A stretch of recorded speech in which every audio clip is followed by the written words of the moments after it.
برسہ مدینہ منورہ سے باہر کھڑے ہیں، اس لیے کہ مدینہ منورہ سے اتنی جگہ میں تھا جو مسجد نبوی کے چاروں طرف لوہے کے گیٹ لگے ہیں جن کا نمبر 330 310 320 ایسے جو نمبرات لگے ہوئے ہیں یہ مدینہ منورہ کی حد پر لگے ہوئے ہیں۔ تو یہ علاقہ مدینہ منورہ سے باہر کا علاقہ تھا۔ تو اللہ کے نبی نے جب مشورہ کیا تو کچھ صحابہ نے مشورہ کیا دیا کہ اندر رہ کر کے لڑیں گے۔ تو جن صحابہ کا مشورہ یہ تھا کہ اندر رہ کر کے لڑیں گے، انہی کی طرح منافقین کا مشورہ بھی یہ تھا کہ اندر رہ کر کے لڑیں گے اور ہم باہر نہیں نکلیں گے۔ مگر یہ کہ آپ علیہ الصلوۃ والسلام جنگ کا لباس پہن چکے تھے اور جب باہر نکلے تو آپ کے ساتھ کتنے لوگ نکلے؟ 1000 کتنے؟ کتنے؟ 1000۔ یہ مدینہ منورہ کا نقشہ کہ اللہ کے نبی مدینہ منورہ سے نکلے 1000 کی تعداد میں۔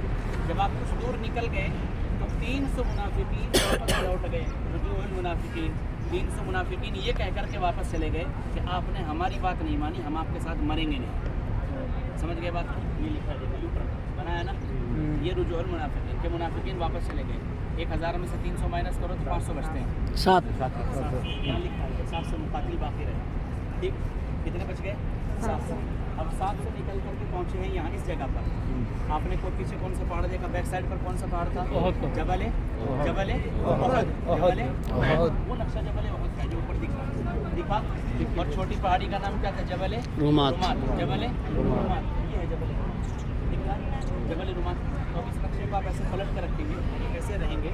تو یہ جبل رومات آپ علیہ الصلوۃ والسلام کے لیفٹ سائڈ پر اور جبل احد بیک سائڈ پر، یہ کفار سامنے سے آئے تھے۔ سمجھ گئے؟ تو اللہ کے نبی نے یہاں 50 صحابہ کو کھڑا کیا تھا، حضرت عبداللہ ابن زبیر کو ان کا امیر بنایا اور اس چھوٹی پہاڑی پر کھڑا کیا اس لیے کہ پیچھے وہ جو جگہ ہے وادی قنات جو میں نے بتائی تھی گھاس کھڑا، تو اس لیے اللہ کے نبی نے کھڑا کیا تھا کہ کہیں ایسا نہ ہو کہ کفار اس وادی کے ذریعے اس پہاڑی پر چڑھیں اور پہاڑی پر چڑھ کر کے پھر ہمارے پیچھے سے حملہ کریں، نیچے اتر کر کے۔ اب یہ لیفٹ سائڈ میں تو ظاہر ہے نیچے اتر کر کے آدمی پیچھے آسانی سے آ سکتا ہے، اس لیے اللہ کے نبی نے کھڑا کیا تھا تاکہ وہ نیچے اتر کر کے ہمارے اوپر حملہ نہ کرے۔ اور کفار نے کوشش کی، چڑھنے کی کوشش کی، لیکن جب تک صحابہ وہاں موجود رہے اپنے تیروں کے ذریعے ان کو واپس کرتے رہے۔ لیکن جب لڑائی شروع ہو گئی اور لڑائی بالکل شروعات میں مسلمانوں کی جیت ہوئی، تو جب لڑائی شروع ہوئی یہ کفار آئے، یہ جو نشان بنا ہے کافروں کے آنے کا، تو 2 ٹکڑوں میں آ کر کے وہ تقسیم ہو گئے۔ جب لڑائی شروع ہوئی دونوں کے دونوں بھاگ پڑے، یہ دکھ رہا ہے واپس، دکھ رہا ہے آپ کو کہ واپس بھاگ پڑے، ایک حصہ ادھر سے ایک ادھر سے، یہ لکھا ہے المیمنہ والمیسرہ، جس کو بولتے ہیں رائٹ ہینڈ لیفٹ۔ ٹھیک، تو یہ دونوں حصوں میں واپس بھاگ پڑے۔ جب یہ واپس بھاگنے لگے تو یہ جو صحابہ 50 اس پر کھڑے تھے پہاڑی پر، انہوں نے دیکھا کہ جیت ہو گئی ہے، کفار بھاگ نکلے، تو ان میں آپس میں اختلاف ہو گیا رائے کا کہ اب ہم کھڑے رہیں یا نیچے اتریں۔ تو حضرت عبداللہ ابن زبیر نے فرمایا کہ اللہ کے نبی نے یہ فرمایا تھا کہ اگر ہم شہید بھی ہو جائیں اور چیل کو ہوئے ہماری ناشوں کو نوچنے لگے تب بھی تم اسی پہاڑی پر کھڑے رہنا۔ حضرت عبداللہ ابن زبیر نے یہ کہا، مگر باقی صحابہ نے کہا کہ اللہ کے نبی کا مقصد تو یہ تھا کہ ہم جیت جائیں گے تو کوئی حرج نہیں، اب ہماری جیت ہو گئی، یہ کفار بھاگ نکلے تو ہم نیچے اتر جاتے ہیں۔ تو 50 میں سے 40 نیچے اتر گئے، اب کتنے بچے؟ 35، اچھا 10 بچے، تو 50 میں سے 40 اتر گئے، کتنے بچے؟ 10 کو مارنا آسان ہے، 50 کو 10 کو۔ تو یہ جو میمنہ کے امیر تھے خالد بن الولید جو بعد میں اسلام لائے ہیں، ان کو جنگ کی تدبیریں زیادہ آتی تھی، شارپ مائنڈڈ تھے، تو انہوں نے دیکھا کہ اللہ کے نبی نے 50 صحابہ کو اس پہاڑی پر کھڑا کیا، یہ وداؤٹ ریزن نہیں ہو سکتا، کچھ نہ کچھ اس کا ریزن ہے، کوئی نہ کوئی وجہ ہے کہ اللہ کے نبی نے کھڑا کیا۔ تو انہوں نے خالد بن الولید نے وہ چور راستہ دیکھا کہ وادی قنات کے ذریعے اوپر چڑھ کر کے ہم ان کو شہید کریں اور پھر اللہ کے نبی اور باقی صحابہ پر حملہ کریں۔